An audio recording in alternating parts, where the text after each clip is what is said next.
Welcome to Business Prowess with Rafael and Dr. Andrea.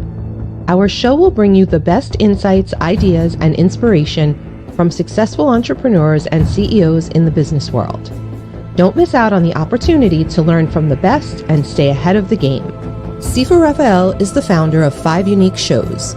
He's a fitness professional, solutions expert, executive coach, and head instructor at Max Martial Arts and Fitness in New York. Dr. Andrea Adams-Miller is an award-winning international keynote speaker, best-selling author, and CEO of the Red Carpet Connection Publicity, Publishing, and Talent Agency, and CEO of IgniteYourRelationship.com. Known as the Dream Maker, she makes visionaries' dreams come true, bigger than they ever dare to desire. Dr. Andrea, how beautiful are you looking on this Friday? How are you? Thank you so much.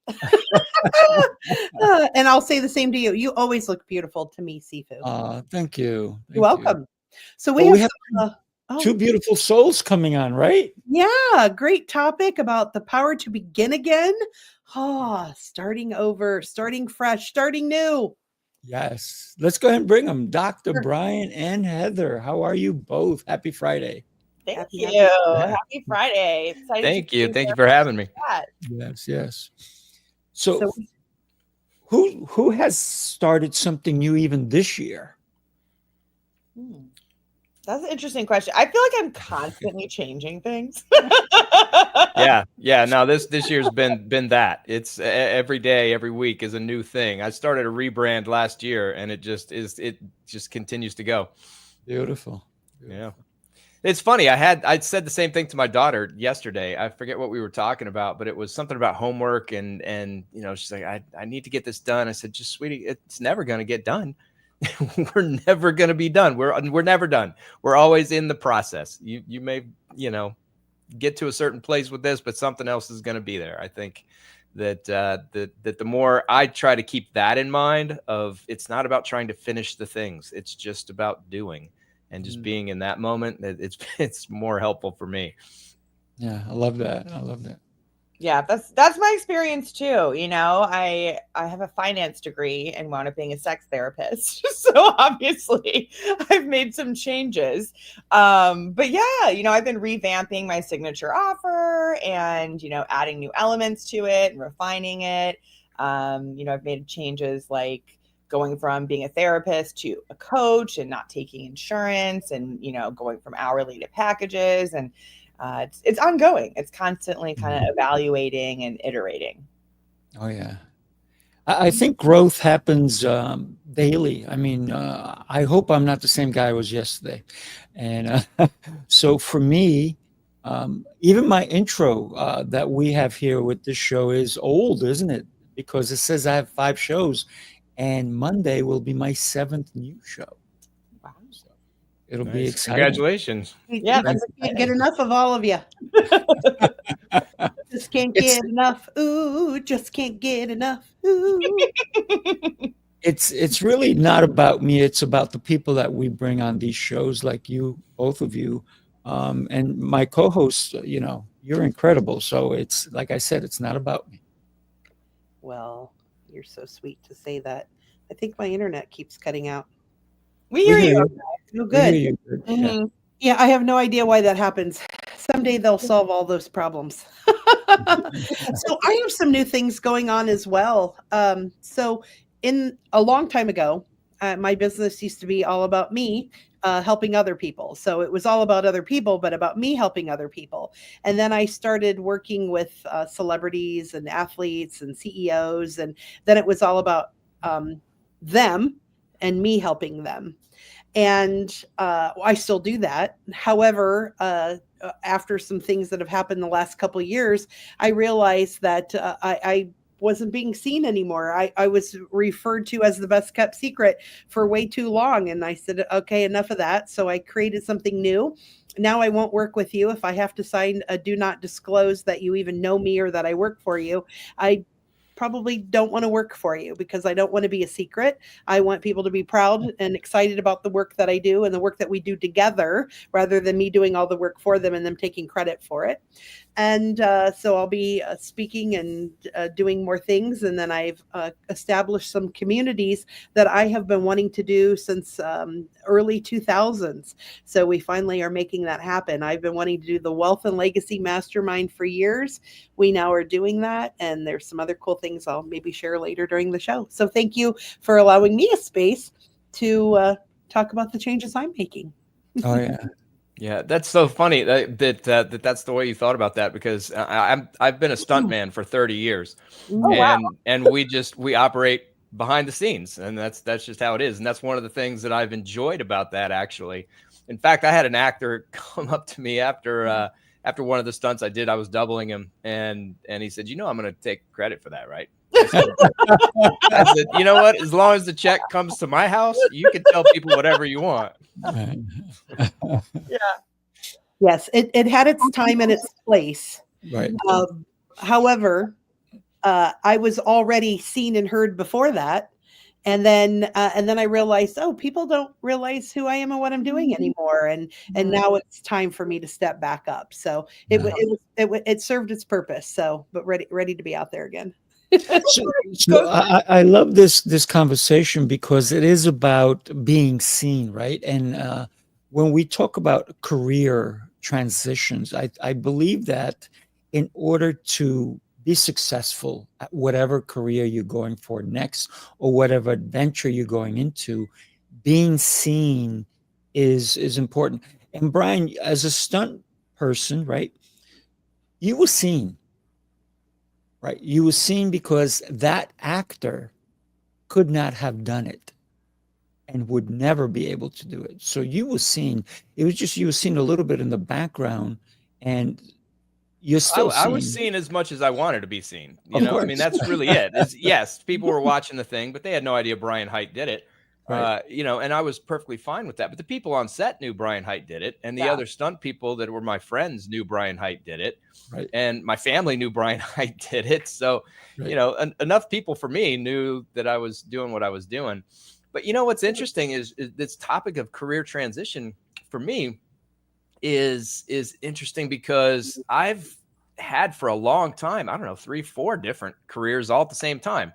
So it hasn't even been so much a transition for me. It's almost been more of career addition at different points where I've been a stuntman, and then I added the sport performance psychology, and then I added the author, and now though with my new business, I've been able to coalesce and bring all those things together in a cool way where I can now honestly say, I guess I really have one career. I mean, I still do stunts in shows, and I guess you could consider that separate, but I've been able to bring the stunts in with the sport performance psychology underneath the umbrella of high stakes performance environments, of helping people to perform in those high stakes performance situations, whether they be first responders or corporate or educators or athletes and performers, performing artists.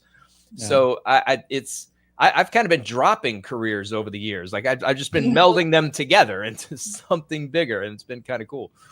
It's interesting because as you were talking, I realized, and I've met Heather before, there is some commonality between the four of us that maybe we hadn't realized, and if we had realized, we hadn't vocalized to the people who watch us. But because I've been behind the scenes working, and I used to work in law enforcement too, so behind the scenes for people, and I own an intimacy and relationship business and a publicity business and a brain performance business. So I've worked with these high level elite, athletes, celebrities, CEOs, like you mentioned, Brian. You've been on the set with these actors. You've done these things where you're with people of high esteem that are well known, so they have to have this trust factor that you can keep your mouth shut. I've had to keep my mouth shut. Heather talks to people about their intimacy and their lives, so she has to keep her mouth shut. And Sifu, when it comes to, mastering the art of any kind of martial arts. That's what I'm trying to get out of my mouth. From what I've learned from people who are in martial arts, that it's a fight with yourself or a spar with yourself, not with others. So Sifu probably is touching with people who I've met some very elite people in that field who also are elite in their outside world. And they probably reveal things to Sifu that none of us would ever know, because that's where the challenge comes out, what they're holding or the blocks are inside that prevent them from, excelling, whether it's in their business or in martial arts. And I love that, because look at all the different factors and ways that people of quite wealth and status come to all of us to trust them. That to me, that says a lot about everybody here. Yeah. I'm gonna have Brian do a stunt for me right now. Look. Boom. Whoa. There it is. It's amazing. I am Brian now. Magic to change places. He is now Sifu. Sifu, tell me. No, I'm just kidding. That's fun. It is fun because now look at this. It's so interesting when we can take who we are as a person and yet grow, because there's a new passion, a new idea, a new concept that we're going to build upon. And that's where the transition comes. Are you ready? Have you done your due diligence to fall into that new category, that new person that you're going to become? Are you that person? I love the drama of the switch. Yeah. See, for me, I don't think of it as becoming a different person. That's what I did for so long. And it was really stressful. Am I going to be a stuntman today? Am I going to be an author today? Am I going to be a sport performance psychologist today? I don't know. What am I going to be today? But now that the thinking about it for me as additions to, just components of this thing that is Brian Haidt, that's been really comforting for me. That shift in mentality from I'm this person and there are these expectations associated with this realm. And then today I'm going to be in this other realm and there are different expectations and different things that I have to live up to. Yeah. Just putting all that together into, no, it's just, I'm Brian Haidt. I'm a dad. I'm these other things. I'm all the stuff. And I am all of that all at once. And for me, that's been really, that's taken a load off. That's really reduced a lot of my stress, angst, anxiety, etc. I love that. What I meant by that is not that you stop being you. What I mean is maybe you have to put on a different hat, a different idea, a different concept. Because for me, when I'm doing a show, I'm Sifu Rafael. But when I'm teaching Kung Fu, I'm still Sifu Rafael. I'm just dressed differently, right? Listen, I get paid to be in my pajamas. Let's put it that way. So it's kind of cool, right? So I'm very comfortable. And the other day I had a client who came in. I just finished teaching a Kung Fu class, and I had a private session with him. And he came in all this really nice outfit. And I said, hey, hang on. I'm going to go change. He goes, what are you going to change into something more comfortable? And I said, absolutely. So I put on sweats, the whole deal. But we're still the same person. No matter where we go, there we are. But maybe the way we speak to certain people has to change. So the dynamics of our situation may change, but we're still the same person, right? The thing I think for transformation is that if I hate the person I've been lately, I really need to kill him so I can be born into that new person I'm trying to create. That's just my thought. So I do internal family systems with people. So this is a really interesting conversation. Internal family systems, or IFS, is a type of parts work.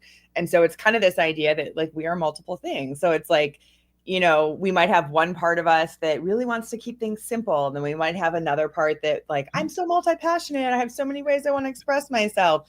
And so I think it's about what is in alignment for us. So like hearing from the other three of you, it's like, oh, that's so interesting that like, the way we view our career transitions and the way we get to what is aligned for us might look a little bit different, the way we conceptualize it. But the important thing is alignment. And then I also think the parts stuff where it's like, we can feel multiple different ways at different times. And the way I work with people with parts is like, kind of acknowledging and validating all the different parts, but then the idea is you make the decisions from your self energy, which is calm, confident, playful, wise, and not as attached to an agenda. Like that. Yeah, for me, that alignment, the way you talked about that, to me, the way that I conceptualize that is values. Because there are certain things that I think are important, that I believe very strongly are the way things ought to be, the way I should be, and the world should be. And the more I can make whatever environment I happen to be operating within, and my interaction with it align with those values, the better things are, and the more comfortable I feel. So yeah, that alignment piece, I think about that as values. Yeah. Nice. Yeah. Or in How much terms of value values, you I bring, guess. right? How much value you bring to anything that you do. The power Well, to not begin so much again. my value, but just values. So for example, I value patience. I value honesty. Like, these are things that I think are important and things I want to embody. And if I can bring that in the stunt world, and I can bring that in the sports psychology world, and I can bring that with my daughter, then I feel like I'm part of all of these different systems without a big break, I guess. Yeah. That makes sense. It's like you're in integrity with yourself. I gotta say that Brian, I can already tell you're an amazing dad because you've brought up your daughter. That's great. I love when I hear somebody, even on a show like this, to bring up somebody that they're so passionate about, like your daughter. And it goes to show that she's top of mind for you. And I think more parents need to be there with that in mind. Because for me, every day is a new transition, a new transformation for me. Because like I said, I don't want to be the same guy I was yesterday. So I need to grow. And growth for me happens daily. I need to understand who I am every day. Not that I don't like that guy that I was yesterday, but how can I be better? How can I make what I did yesterday something of value that I can bring with me today and then add to it? Right? So I love that you brought up your daughter a couple of times. It's beautiful. Yeah, well, for me, I don't see her all the time. She's with her mom half the time and with me half the time. And when you say, I don't know, maybe this is just me surmising and guessing. I've never asked anybody. I have no data whatsoever. But the fact that I don't see her all the time, so I can't take her for granted. Whereas, a lot of people, they have their kids all the time, every single day. They know their kid's going to be there. And that's just not the case for me. And I really have to work hard to schedule time for events and make sure that we have time to do the stuff, because I have 50% of the time that a lot of parents do. So she is top of mind, because I only have her for a little bit, and I look at being dad as a job. I tell her all the time, like, look, my job is to keep you safe and make sure that you have all the resources and things that you need in order to develop into a well-rounded person in whatever way that is for you. So, but I only have her half the time. So she does tend to stay more top of mind than, again, no data, but as opposed to maybe what other people with kids get when they have their kids every day. Well, whether it's kids or anything in the world, if we were to look, so yes, when you're with people and you see them and they're around you and you cross paths, yes, you'll communicate. Yes, you'll have moments of touch or connection, and then of course make the words connection and touch appropriate for whether it's a coworker at a job or a family member, a daughter, a boyfriend or husband, or whatever that may be for you. But when we look at what actual quality time is there and measure that, I think the quality time, based on research that I've read in the past, even if it's shorter quality time or limited to certain days, has more value and impact than physically passing someone in the hallway, whether they're at work or at home. So I think that's a very valid thing to think about, that when you are with her, that you're tuned in. Very impressive. Yeah. What you just said about tuned in also made me think about, like, how do people know when it's time to make a career transition? And I was just thinking about tuning in to yourself, like tuning in internally, like what is feeling right? How do you know when you're out of sorts? Are you getting irritable with your work? Are you feeling burned out? And I think a lot of those kind of inner signals is what helped me know when I needed to pivot. Realizing, okay, taking insurance no longer feels in alignment for me because I am letting someone else have control of my business, and that I'm not feeling empowered. I'm not feeling like I'm being paid what I'm worth. I'm not feeling like I can serve people in the most like helpful, creative ways because I'm limited to like how I need to approach this. So I'm curious actually what the rest of you guys think. Like, what kind of helped you know when it was time to make a change? There are two different models that helped me. One is from self-determination theory, and they talk about basic psychological needs, which there are three: autonomy, competence, and relatedness. So when I started feeling like I didn't have autonomy, like I wasn't able to, what I was doing wasn't really aligned with what I thought I wanted to be doing, or the competence piece, feeling like I was able to grow and to develop and to improve. And the connections with my coworkers it was deteriorating. It wasn't really there. It was just kind of whatever. So those were some indicators. The other is Maslow's burnout concept, where emotional exhaustion, depersonalization, and again, personal accomplishments. So that idea of I've put so much into this. I've emotionally, just not a physical energy, but emotional energy. I don't have. I can't summon anymore to care about this thing anymore. Or, the depersonalization of, I don't see the value of it. It doesn't matter to me anymore. I don't even think that this is important. Nothing's going to come from it.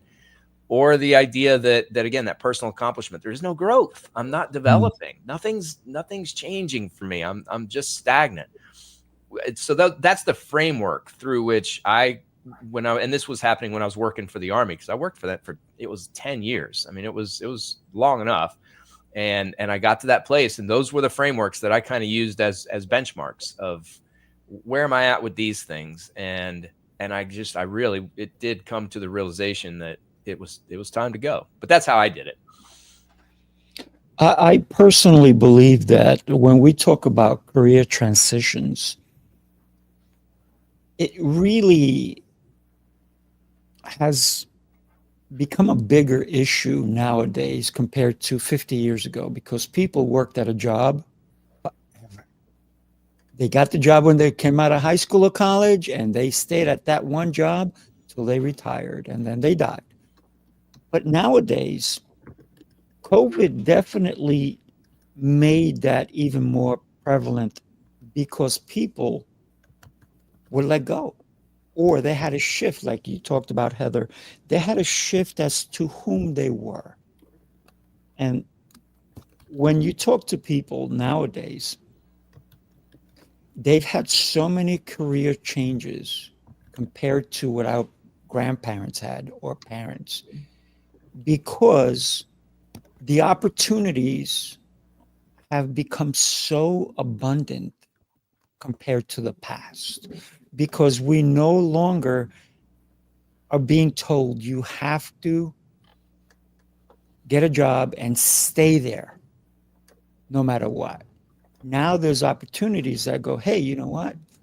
This person, now the recruiters are like, their hands are like tied behind their back, because sometimes they don't know how to help somebody who's jumping from job to job to job to job, because they don't even know how to help them, because they don't even know what they want.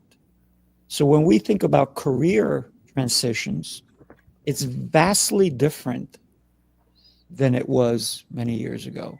So now there comes a time where we have to truly see where our passions are, who we're meant to be, not who our parents wanted us to be, but who we truly will be that day that we die, how did we live our life? Did we fulfill of our dreams of a career, of a life, of family, of friendships? So I think that career transitions has truly transformed them itself into how we see opportunities nowadays.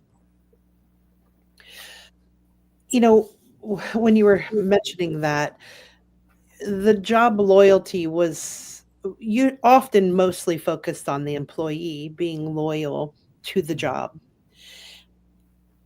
And then there was, at some point it turned where there was an expectation that the employer also accommodate the employee being on the job, where now I think loyalty is Yeah. kind of Yeah. now. And loyalty is one of my strongest, biggest values. So, and I think that's Brian, when Dr. Brian, when I talked about deciding to leave, is there, I didn't feel when I worked with the other people who wanted the do not disclose. I wouldn't say I wouldn't ever work with somebody who said do not disclose, but I would have to feel valued, compensated, have my own self-worth, which my own self-worth is very much there now. And so the people I was choosing were also people didn't have that, didn't show me worth or value to me. And I probably wasn't reflecting my self-worth or value over time. I noticed that I went from high to lower the more I became invisible.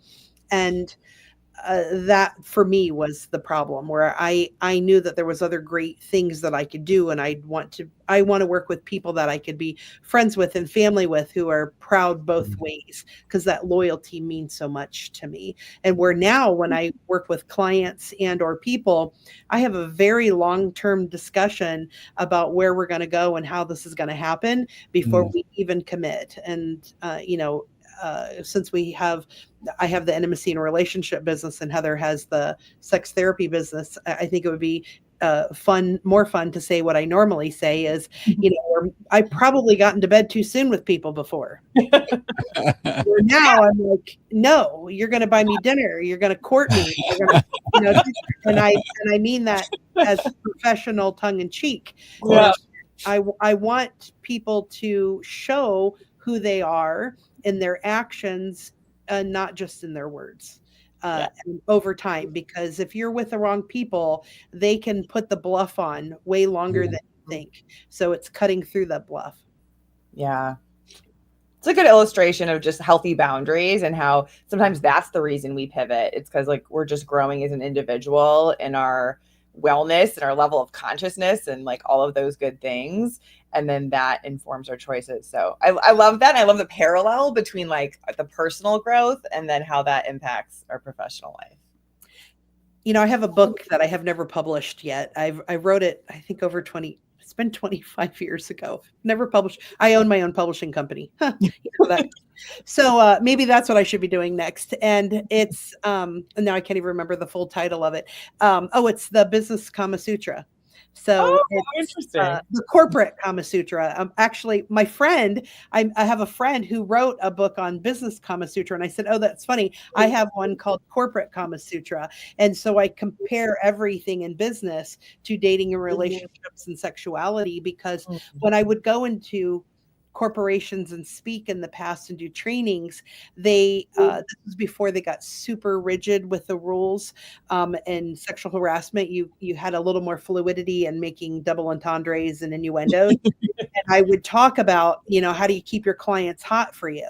And otherwise you might have infidelity because you catch them cheating with the new copier company down the street, or That would certainly make work a little more fun when you bring that into it. It at least made them giggle. Yeah, right. Or at least paying attention. Yeah. Yeah. Well, I'm really happy that there's more freedom for people to move to different jobs and to change to different things. Because I don't know about you guys, but I'm 50 and I'm nowhere close to the person I was when I was 20.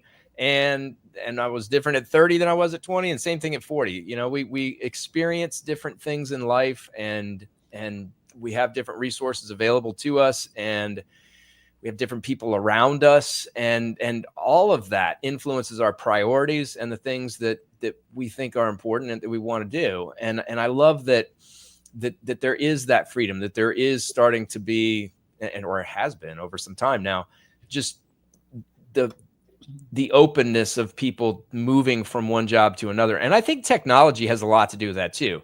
I'll tell you, my business, I have no idea how I would have gotten it up and running without the technology that exists. I'm talking to people around the globe regularly. I wouldn't be talking to you guys if we didn't have the internet that we could sit here and talk over. If AI didn't exist, a lot of the marketing and content stuff that I have to put out so frequently, I'm just one guy. There's only 24 hours in a day. I can't do it all. So, I think that some of the technological advances, as well as just changes in the acceptability of people moving from one job to another, I think it's a good thing.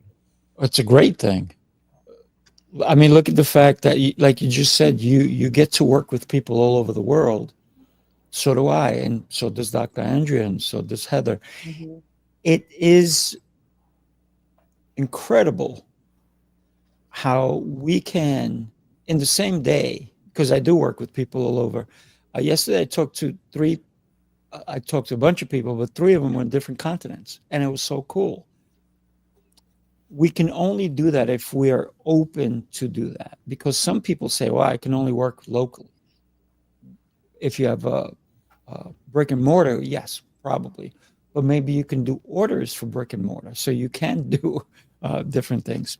Even Amazon has brick and mortar places, right? Now they're starting to do stores and so forth, because they see that they're missing part of the market.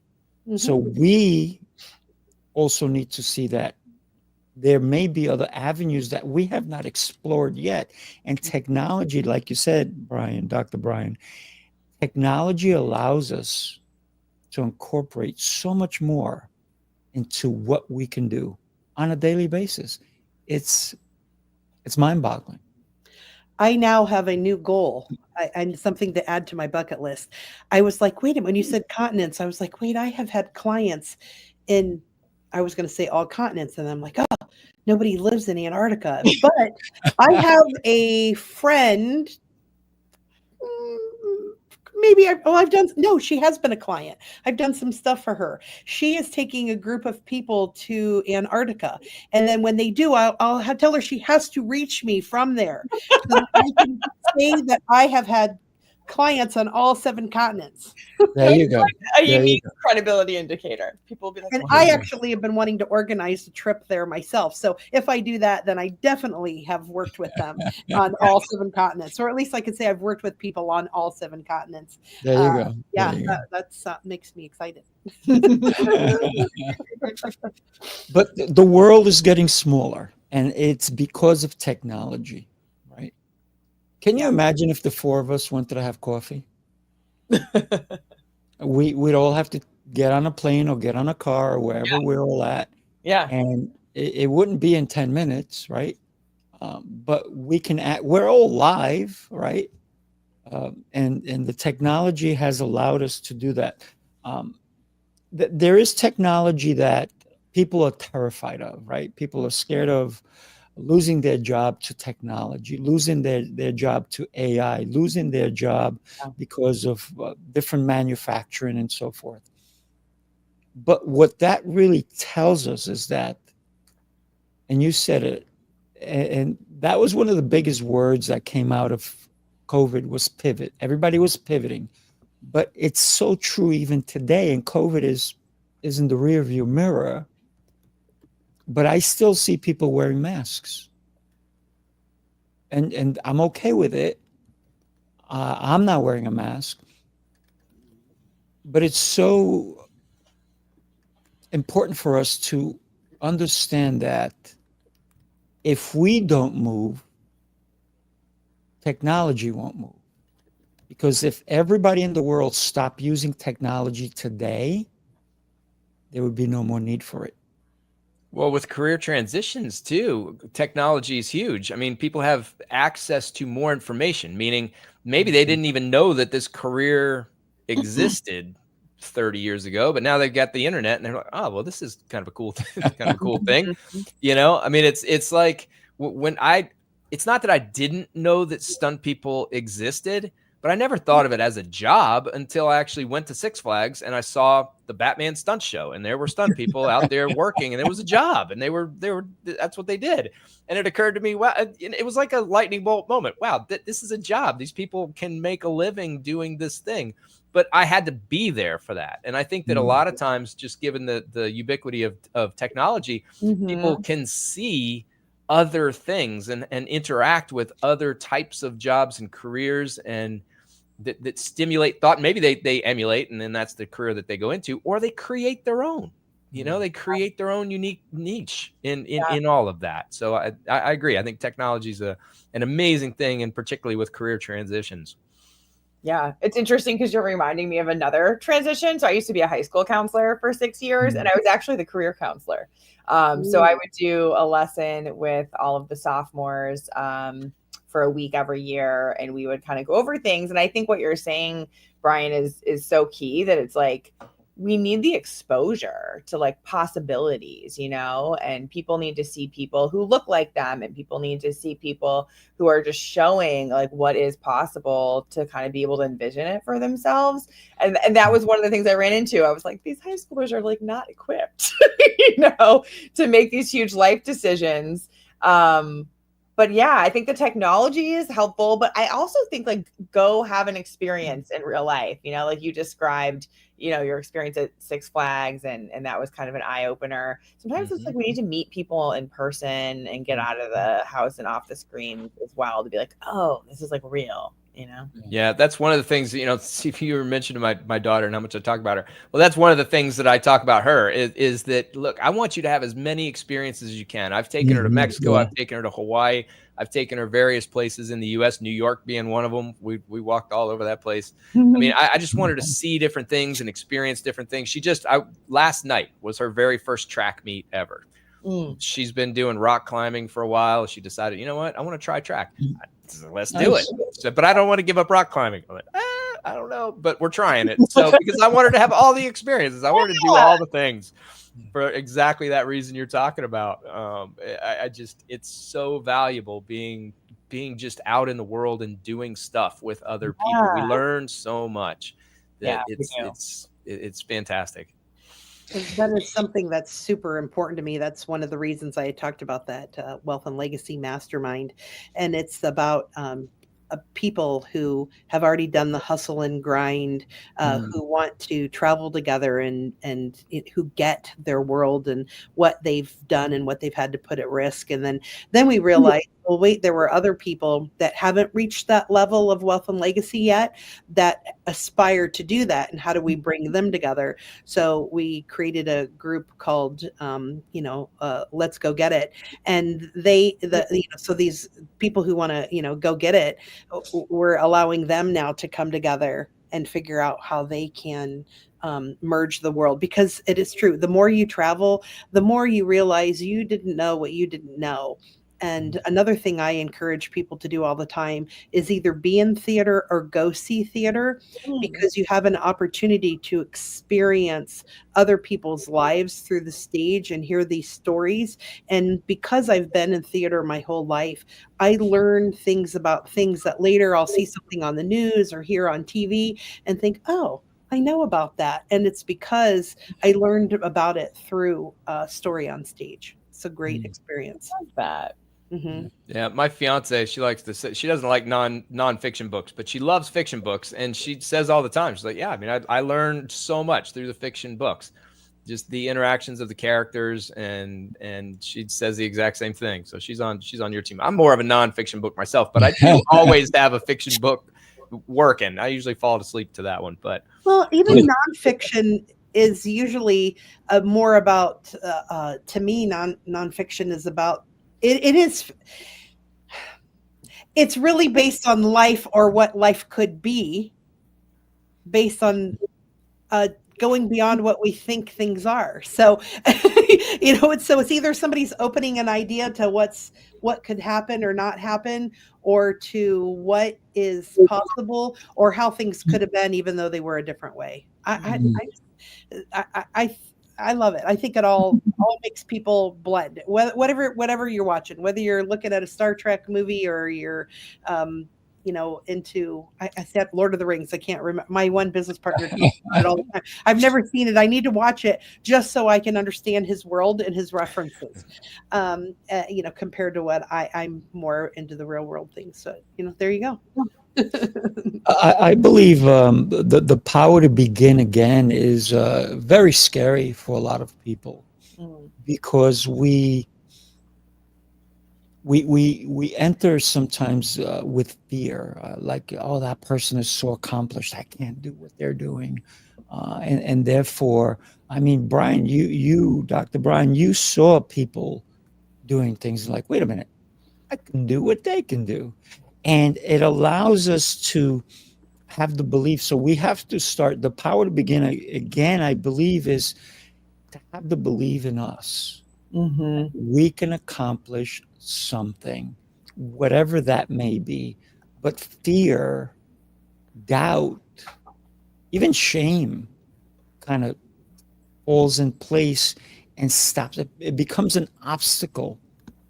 And the thing is to have a tribe or a group of people that believe in you even when you don't, so they can guide you. And the same thing, you could do that for them, because you may be very powerful in one area but weak in another, and somebody else may be very powerful in it and yet they think they're weak in it. And then you can be there to say, hey, wait a minute, I see you. Remember when you saw me? I see you. Mm-hmm. And that's where being part of a tribe or being part of a community or having the right people in your corner, as they say, is so critical, that staying home and sitting and watching TV all day long does not give you those opportunities. That's the person that's going to stay at that one job, do that thing, go home, get a beer because they deserve it, or have a drink because they deserved it, because they worked hard, and then they go and be a potato at home. I like sweet potatoes, by the way, not just regular potatoes. A couple of things with that I think are interesting. One, just to start with the begin again piece. When I think about beginning again, I think that some people think about it in terms of it's just a big thing. So I am this and now I have to be that. I have to start over. And I think about it just in terms of we're beginning again every second, every minute, every hour, every day is beginning again. Why? Because all we have is the present moment. That's it. What has happened has happened. It's in the past. That's where it is. The future, it doesn't exist yet. It's at best a possibly accurate imagination that we have. But this moment right now, this is real. And in this moment, I can begin again. If what just happened is something I didn't want to happen, it was unpleasant, I would rather things be different. Well, right now I have that opportunity. So I think that if we can conceptualize beginning again, less as this big, gigantic thing that requires all this energy to summon and implement, and more as just, it's happening all the time. It's just a matter of becoming aware of it and guiding in the moment what we want to do little by little. Yeah. So the past is in the past, and this is the moment. I'm sorry, you got me to sing, Brian. You just got me. We are running out of time considering about the moment. So the moment is for you to showcase a little about you so the world can hear more about you and know how to tap into your world. Yes. Heather, would you mind going first? Your website is going towards the bottom. Awesome. So yeah, I'm Heather Shannon. I'm a certified sex therapist, and I host the Ask a Sex Therapist podcast. I work primarily with people in committed relationships who have lost the sexy spark and want to feel close and passionate again. And I help them through my Pathway to Passion method, which kind of focuses on emotional intimacy first, and then we build from there. And yeah, if people are curious to find out more about my podcast, media inquiries, coaching inquiries, all of that can be found on my website, heathershannon.co. Again, that's heathershannon.co. Thank you. I appreciate that. And Dr. Brian, Yeah, I'm Brian Haidt. I do sport performance psychology training, sort of. I do some keynote speaking. I do workshops. I do some group coaching and a little bit of one-on-one coaching. I do less of that these days. But really, again, the focus is on the high stakes situations. I think that people conceptualize stress and pressure in the wrong ways, and I try to help them see those things differently. For example, I think people talk about high stress situations, high pressure situations. We need to perform well under pressure. I'm against all of that. I think situations just are, and we create the stress and pressure through how we perceive those situations. So that's really the flow under fire is the philosophy there. And I work with typically 5 different populations: first responders, corporate, educators, meaning teachers, administrators, even students, as well as athletes, coaches, and performing artists, singers, dancers, musicians, stunt people, etc. So that's what I do. I think it's been a little bit getting to this place, but it's a very fun place to be. And the other thing too is I think that when people hear high stakes environments, they think about, the life and limb, death things, all physical, physical high stakes. But that's not what I'm talking about either. It could be financial high stakes, but it could be social high stakes, meaning I have to have a really challenging conversation with my spouse. How do I do that? So it really just comes down to, are the stakes important to you? Are the consequences important to you? Do they matter to you? If so, that's a high stakes environment. And I think that people in those situations can benefit from looking at them a little bit differently than we tend to. Awesome. Love it. Thank you. Yeah. By the way, your websites are going across the bottom. Everybody, do me a favor. Reach out to Heather. Reach out to Dr. Brian and Dr. Andrea. Yes. Let's hear about By the you. way, Brian, you now are my 7th stunt person or company or director that I know. So that's always fun for me to know more people that I have a resource to about wonderful things like that in the world. And I'm Dr. Andrea Adams-Miller, and I'm the CEO and founder of the Red Carpet Connection. And what I do is I work with the elite people who need someone that they can trust, who's loyal to them and they're loyal to as well. And what I do is I help you be seen, heard, and understood by the right people at the right time by combining PR, relations as a publicist, and neuroscience. I'm a neuroscientist. And so one of the things I'm doing is rebranding my company as the first PR company that actually uses neuroscience in reflecting their message, because it's about cognitive triggers and how people think subconsciously that allows them to decide whether they want to work with you, know you, or invest in your products. So that's me, the Red Carpet Connection, and we have our lovely Sifu. That is I. Thank you. Listen, I love when we make a connection with another human being, because that's what we're meant to do, to be in a tribe, to be part of something. And so I've created Speaking Prowess. And at Speaking Prowess, we help individuals and organizations master communications for greater confidence, clarity, and impact. It's so easy. It's through training. It's just training, workshops. But the most important thing we do is we enhance communication worldwide, one voice at a time. And that's probably your voice.